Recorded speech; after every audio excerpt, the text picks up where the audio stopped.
Assalamualaikum warahmatullahi wabarakatuh. Selamat bergabung dalam materi fikih ibadah. Para mahasiswa sekalian, hari ini kita akan belajar materi tentang kitab Thaharah. Baiklah, mari kita dengarkan, kita perhatikan dengan baik materi ini. Thaharah.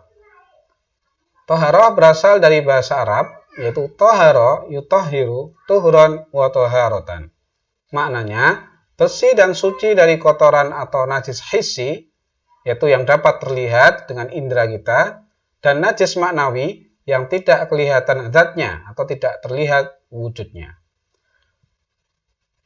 Secara istilah syara, taharah adalah bersih dari najis, baik najis hakiki, yaitu khobas, kotoran, atau najis hukmi, yaitu hadas.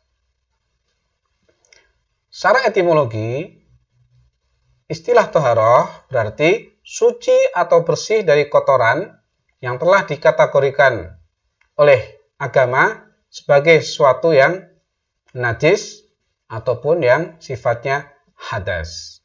Baik yang hissi maupun yang maknawi, baik yang hakiki maupun yang hukmi.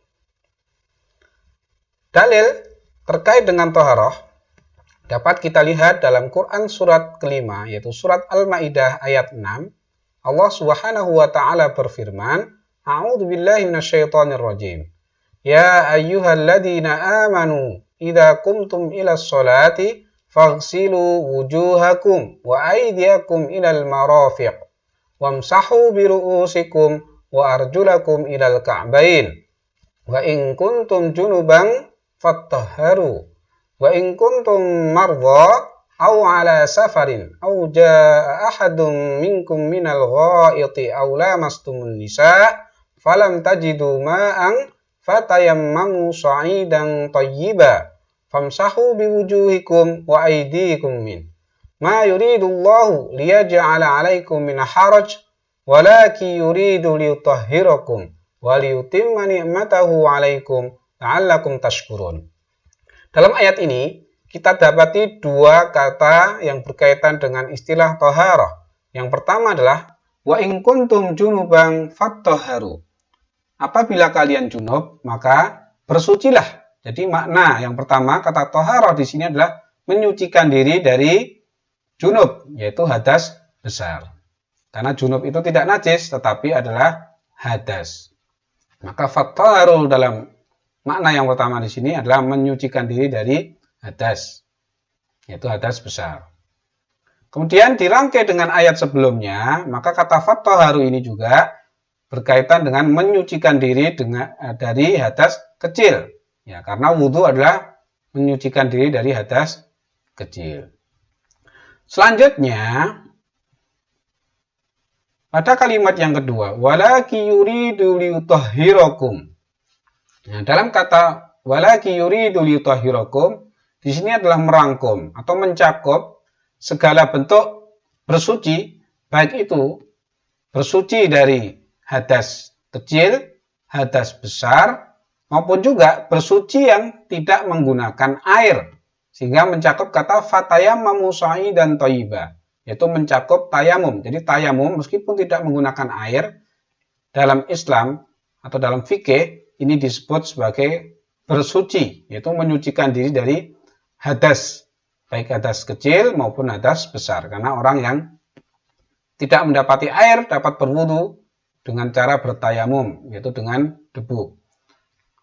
Ataupun bagi mereka yang junub tidak dapat mandi janabat, maka cukup dengan bertayamum. Ya, seperti dalam kondisi sakit atau dalam kondisi yang menyusahkan dirinya untuk mencari air, atau mungkin perjalanan.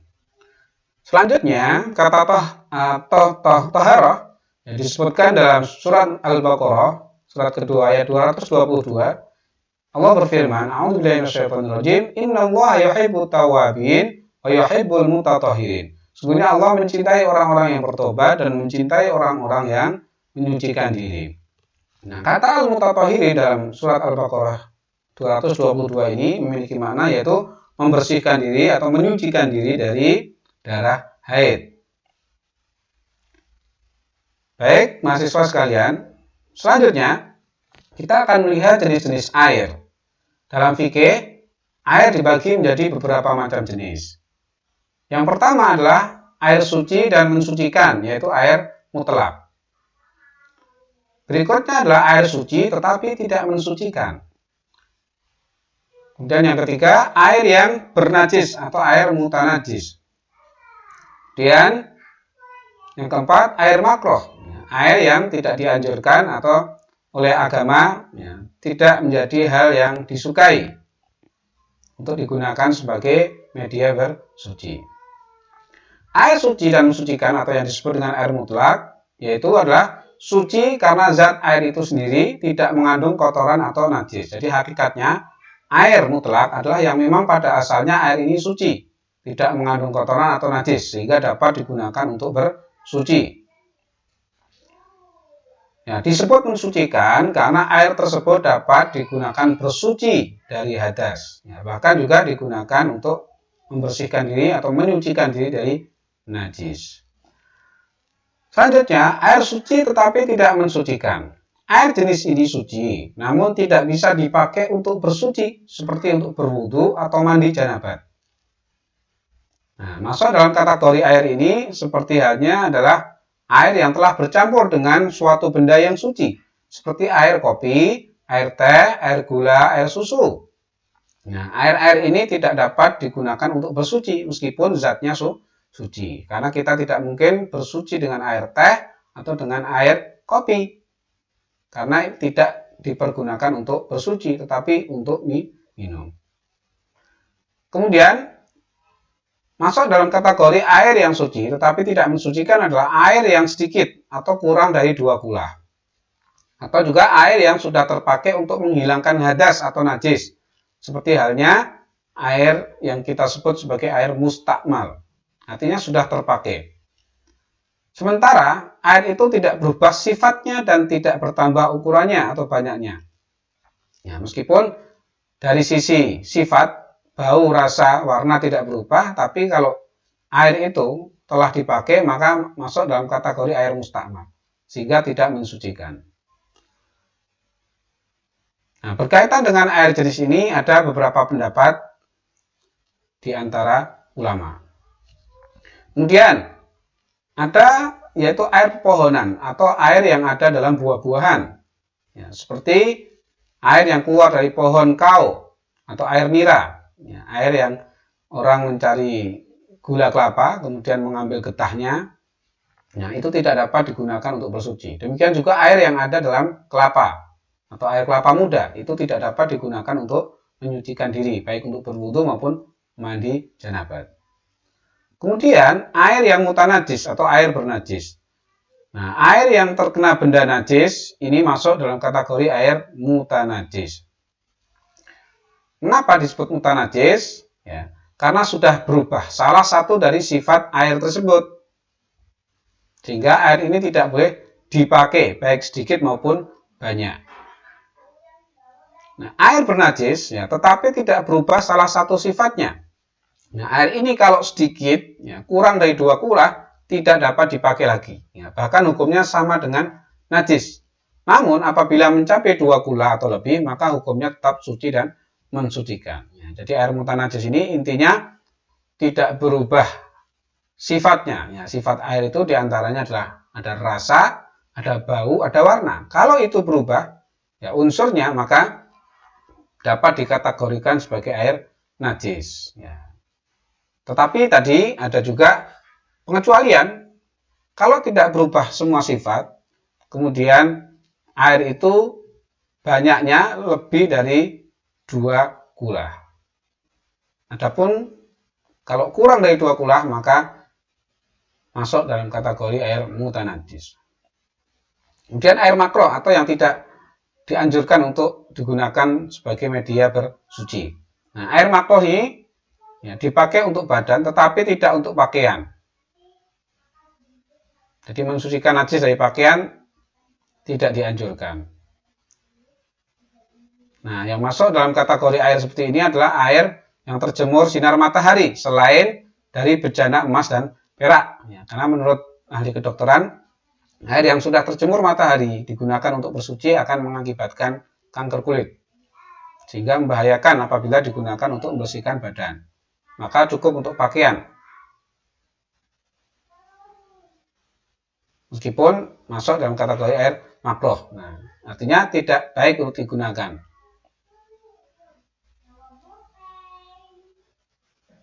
Kemudian contoh dari air mutlak di sini adalah air hujan, salju, kemudian embun. Nah, air-air itu adalah air yang berasal dari alam. Sebagaimana Allah berfirman, wa anzalna minas sama'i ma'an tahura. Sesungguhnya Allah telah menurunkan air dari langit. Ya, air yang dari langit adalah air hujan. Kemudian ada lagi air yang masuk dalam kategori air mutlak, yaitu air laut atau ma'ul bahri. Ya. Rasulullah SAW bersabda dalam hadis terkait dengan kemutlakan dari air laut. Artinya bahwa air laut ini dapat digunakan untuk bersuci karena bangkai dari ikan yang ada di laut pun halal. Maka airnya pun juga suci untuk dipergunakan sebagai media untuk bersuci. Ya, sebagaimana keterangan yang disebutkan dalam hadis ini. Selanjutnya ada air zam-zam atau ma'uz zam-zam. Nah, Rasulullah Shallallahu Alaihi Wasallam pernah menggunakan air zam-zam untuk minum sekaligus juga untuk berwudu. Maka dalam keterangan hadis ini kita melihat bahwa air zam-zam boleh digunakan baik untuk minum sekaligus untuk berwudu atau bersuci dari hadas. Kemudian air yang berubah disebabkan telah lama tergenang atau tersimpan. Disebabkan tempatnya atau bercampur dengan suatu yang menurut kebiasaan tidak dapat dihilangkan dari air itu. Seperti at-tahlab atau lumut. Jadi air yang menggenang di suatu tempat, kemudian dia berlumut, air itu tetap dalam kondisi mutlak. Tidak menjadi najis karena itu berasal dari alam. Tidak ada hal-hal yang merusak kemurnian atau kesucian dari air tersebut. Kemudian najis. Kita lihat apa pengertian syariat tentang najis. Nah, dalam pengertian syariat atau syarak, najis adalah sesuatu yang kotor. Jadi lawan dari toharoh. Kalau toharoh tadi adalah kesucian. Nah, najis ini adalah sesuatu yang menghilangkan sifat dari kesucian. Maka disebut oleh syarak sebagai sesuatu yang kotor. Nah, najis juga dibagi menjadi beberapa macam. Yang pertama adalah najis mukhaffafah, yaitu najis yang ringan. Masuk dalam kategori najis mukhaffafah atau ringan ini adalah air seni anak laki-laki atau bayi laki-laki yang belum memakan apapun kecuali air susu ibu atau ASI dari ibu.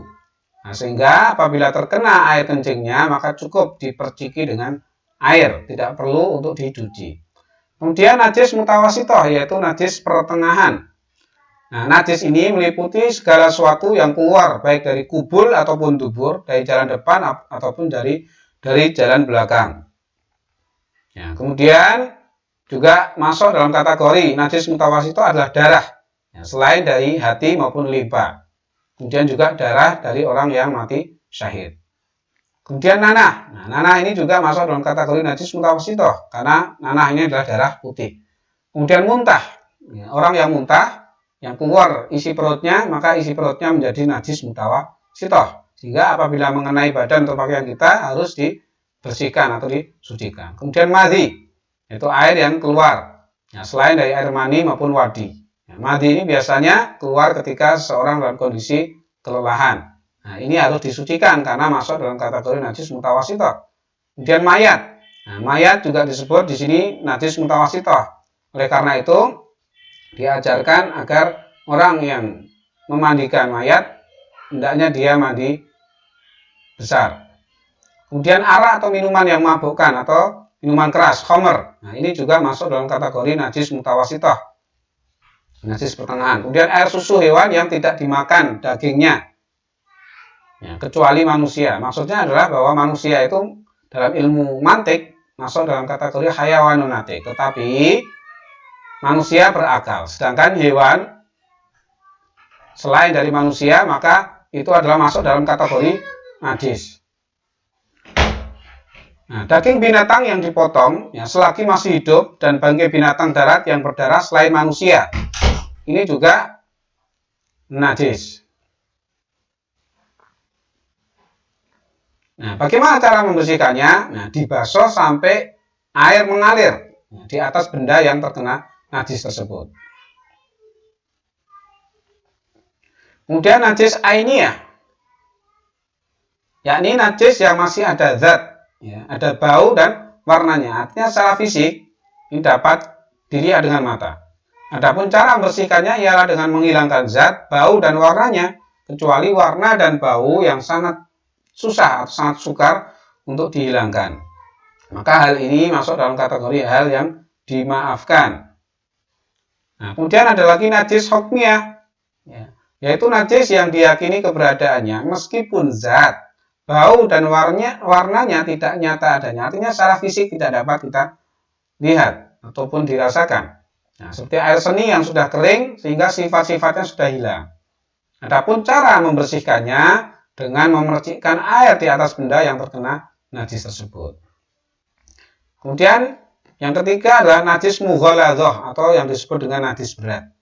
Nah, yang masuk dalam kategori najis mughaladhah adalah anjing dan babi, ya, maupun anak keturunannya, ya, anjing dan babi dan anak-anaknya. Nah, ini tentu juga masuk dalam kategori najis mughaladhah, nah, atau hasil persilangan dari kedua jenis binatang tersebut. Cara membersihkannya adalah membasuh benda yang terkena najis itu ya, sebanyak 7 kali, yang salah satunya dengan dicampur tanah. Nah, sebagaimana dasarnya adalah hadis Rasul, tahuru inai ahadikum idza walagha fihil kalbu ayaghsilahu sab'a marrat aw lahunna biturab, rawahu Muslim. Jadi mensucikan bejana salah seorang di antara kalian apabila dijilat padanya itu oleh anjing, maka hendaknya dicuci sebanyak 7 kali, yang salah satunya dengan tanah atau dengan turab, yaitu debu. Nah, demikianlah pembagian najis dan juga bagaimana cara kita membersihkan atau menyucikan diri dari najis tersebut. Selanjutnya adalah istinja. Istinja ini adalah cebok dalam bahasa Indonesia. Nah, hadis Rasul SAW menerangkan, ya, beliau telah melalui 2 kubur, ya, 2 kuburan. Ketika itu beliau berkata, kedua orang yang ada dalam kubur ini disiksa. Yang seorang disiksa karena mengadu-adu atau mengadu domba, dan yang seorang lagi karena tidak beristinja. Artinya tidak cebok. Ya, ketika buang air kecil atau buang air besar tidak cebok. Ya, hadis muttafaqun alaih. Nah, definisinya adalah istinja adalah menghilangkan kotoran yang keluar dari kubur, yaitu jalan depan atau kemaluan, dan dubur yang dari belakang anus, ya, dengan menggunakan air ataupun juga dengan batu. Artinya menggunakan air apabila memang didapati air, tetapi kalau tidak mendapati air maka boleh dengan batu, ya, 3 butir batu biasanya. Kemudian ada ikhtilaf atau perbedaan di kalangan para ulama al-madzhab, ulama madhab. Menurut Hanafiyah, Hanabilah dan Syafi'iyah, yaitu para pengikut madhab Imam Abu Hanifah, Imam Ahmad bin Hanbal, Imam Syafi'i, mereka memperbolehkan juga istinja untuk membersihkan darah. Jadi darah yang keluar itu boleh untuk dibersihkan sebagaimana orang cebok. Ini menurut madhab tersebut. Demikian juga mani maupun madhi, ya, dengan daun dan batu. Jadi mereka mempersamakan apa yang keluar dari sabilain, kubul dan dubur itu termasuk darah, mani dan madhi. Tetapi madhab Malikiyah, para pengikut madhab Imam Malik, mereka berpendapat bahwa tidak bisa menggunakan batu atau bersuci dari mani, madhi, dan darah haid. Ya, jadi Malikiyah atau pengikut madhab Imam Malik berbeda dengan yang lainnya. Nah, di samping itu juga Malikiyah tidak mengharuskan istinja. Ya, madhab Malikiyah tidak mengharuskan istinja dalam arti cebok selama kotoran itu, ya, tidak tersebar kemana-mana. Artinya ketika buang kotoran, ya, kotoran itu tidak menempel di sekitar tempat keluarnya. Nah, tetapi saya rasa ini sangat sulit, ya, sehingga kita mengambil madhab yang lebih selamat saja. Kemudian secara istilah, ya, ada beberapa istilah lain dari istinja. Ya, ada istijmar, yaitu menghilangkan najis dengan batu. Ya, istijmar ini tolabul jumroh. Ya, jimar ini dari kata jumroh. Ya, jumroh itu kan kerikil, batu. Nah, maka istijmar ini juga masuk dalam kategori lain atau istilah lain dari istinja. Nah, istijmar diharuskan menggunakan 3 batu. Ya, jadi maksudnya sama dengan istinja. Hadis Nabi menyebutkan, apabila salah seorang di antara kalian pergi membuang air besar, pergilah dengan membawa 3 batu, karena itu diperbolehkan. Nah, jadi kalau kita tidak mendapati air, kemudian buang air besar, maka harusnya membawa 3 batu, sebagai sarana untuk istijmar, atau istinja tadi, untuk membersihkan diri dari sisa najis yang ada ketika buang air besar. Kemudian istibro. Ya, istibro ini adalah usaha untuk membebaskan diri dari sisa kotoran bekas kencing, nah, sehingga ia yakin bahwa kotoran itu hilang. Jadi orang yang telah melaksanakan hajat air kecil, ya, atau buang air kecil, nah, maka sudah seharusnya untuk membersihkan atau bercebok, sehingga tidak ada yang tersisa dari air kencing tersebut. Nah, bagi laki-laki mungkin dapat mengurut kemaluannya 3 kali, nah, bagi perempuan dengan, ya, cara yang sudah mereka ketahui. Kemudian istinja. Nah, istinja adalah usaha untuk menjauhkan diri dari najis. Nah, kemudian masuk dalam adab-adab istinja. Nah, Islam mengajarkan bagaimana kita beristinja, yaitu dengan adab-adab yang mulia. Yang pertama adalah hendaknya orang yang beristinja itu menutup diri dan menjauhkan diri dari manusia, ya, ketika buang hajat. Nah, hal ini yang disebutkan dalam hadis Rasul, kharajna ma'a Rasulillah sallallahu alaihi wasallam fi safarin, wa kana Rasulullah sallallahu alaihi wasallam la ya'til baras hatta yataghayyab fala yura. Kami pernah keluar bersama Rasulullah sallallahu alaihi wasallam ketika safar dalam bepergian. Beliau tidak menunaikan hajatnya di daerah terbuka, namun beliau pergi ke tempat yang jauh sampai tidak nampak dan tidak terlihat. Nah, inilah adab yang diajarkan Rasul agar ketika kita buang hajat, kita jauhkan diri dari manusia, agar manusia yang lain tidak mencium bau yang tidak sedap, ataupun juga agar kita terlindung auratnya, tidak dilihat oleh orang lain. Kemudian tidak membawa sesuatu yang bertuliskan nama Allah. Nah, apabila kita hendak buang hajat atau masuk ke toilet, hendaknya kita lepas dulu segala hal yang ada kaitannya dengan tulisan nama Allah, baik berupa cincin, peci, ya, hendaknya kita tanggalkan dulu, kita taruh di tempatnya.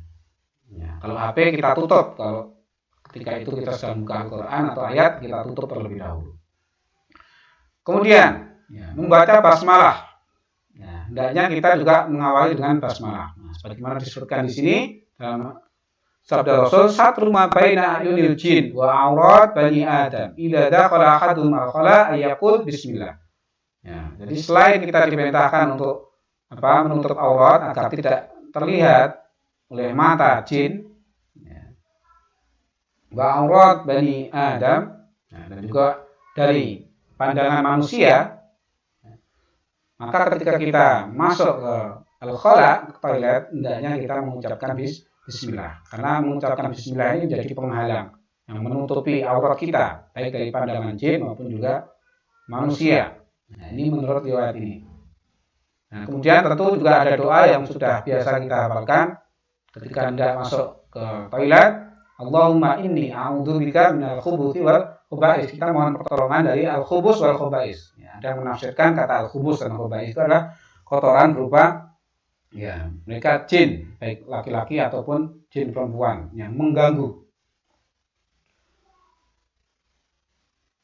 Kemudian masuk ke tempat buang hajat terlebih dahulu dengan melangkahkan kaki kiri, kemudian keluar dari tempat tersebut dengan kaki kanan, ya, sambil berdoa biasanya ghufrana atau alhamdulillahilladzi adhaba 'anil adza wa 'afani.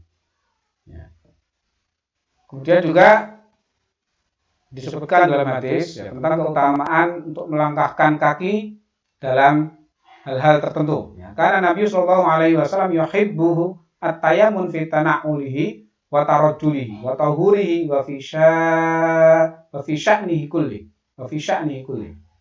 Jadi Nabi Shallallahu Alaihi Wasallam menyukai untuk mendahulukan kaki kanan dalam mengenakan sendal maupun juga melangkahkan kaki. Kemudian dalam bersuci juga demikian dan seluruh aktivitasnya. Jadi ada langkah kaki yang mana didahulukan terlebih dahulu dan mana yang diakhirkan. Apakah kanan dulu, apakah kiri terlebih dahulu. Kemudian tidak menghadap kiblat ataupun membelakanginya. Disebutkan dalam hadis, "Idza ataitum al-ghaid fala tastaqbilul qiblah wa la tastadbiruha, walakin syarriku aw gharribu." Qala Abu Ayyub, "Faqadimna asy-Syam, fawajadna marahid buniyat qibala al-qiblah. Fananharif wa nastaghfirullah ta'ala." Artinya adalah apabila kalian mendatangi al-ghaid yaitu buang hajat, fala tastaqbilul qiblah. Janganlah kalian menghadap kiblat atau membelakanginya. Walakin syariku aw gharibu, tetapi hendaknya kalian menghadap ke timur atau ke barat. Dan menurut Abu Ayyub, ketika kami datang ke Syam, kami mendapati marahid yaitu toilet-toilet atau tempat buang hajat itu dibangun mengarah ke kiblat. Maka kami kemudian memalinginya, berpaling dari arah itu. Wa nastaghfirullah ta'ala. Kemudian kami mohon ampun kepada Allah. Nah, dalam konteks ini tentu kita harus menyesuaikan. Kalau kiblat di Indonesia ini menghadap ke arah barat daya atau barat laut, maka kita harus mencari arah yang berbeda dari arah kiblat tersebut. Kemudian terlarang juga untuk berbicara secara mutlak kecuali dalam kondisi darurat. Jadi ketika kita masuk ke toilet maka hendaknya diam, tidak buang air sambil berbicara atau sambil ngobrol. Nah, hal ini ditegaskan oleh hadis Rasul, "Anna rajulan marra Rasulullah sallallahu alaihi wasallam yaqul fasallama falam yarud alaihi." Bahwa seorang lelaki melewati Rasul sallallahu alaihi wasallam dan dia dalam keadaan buang air kecil. Kemudian orang tersebut mengucapkan salam, maka Rasul sallallahu alaihi wasallam tidak menjawab salamnya. Artinya salam saja tidak boleh untuk dijawab, apalagi mengobrol atau berkata-kata yang tidak ada gunanya. Kemudian disunahkan juga menggosok tangan kiri ke tanah atau menyucinya dengan sabun. Setelah melakukan istinja, agar tangan yang kita gunakan untuk cebok, khususnya tangan kiri, tidak mengandung bau, sehingga terbebas dari bakteri. Itu yang disunahkan di zaman Rasul dengan tanah, maka di zaman saat ini dengan sabun. Demikianlah materi yang dapat saya sampaikan pada pertemuan kali ini. Terima kasih atas perhatiannya. Semoga bermanfaat. Kurang lebihnya saya mohon maaf. Wassalamualaikum warahmatullahi wabarakatuh.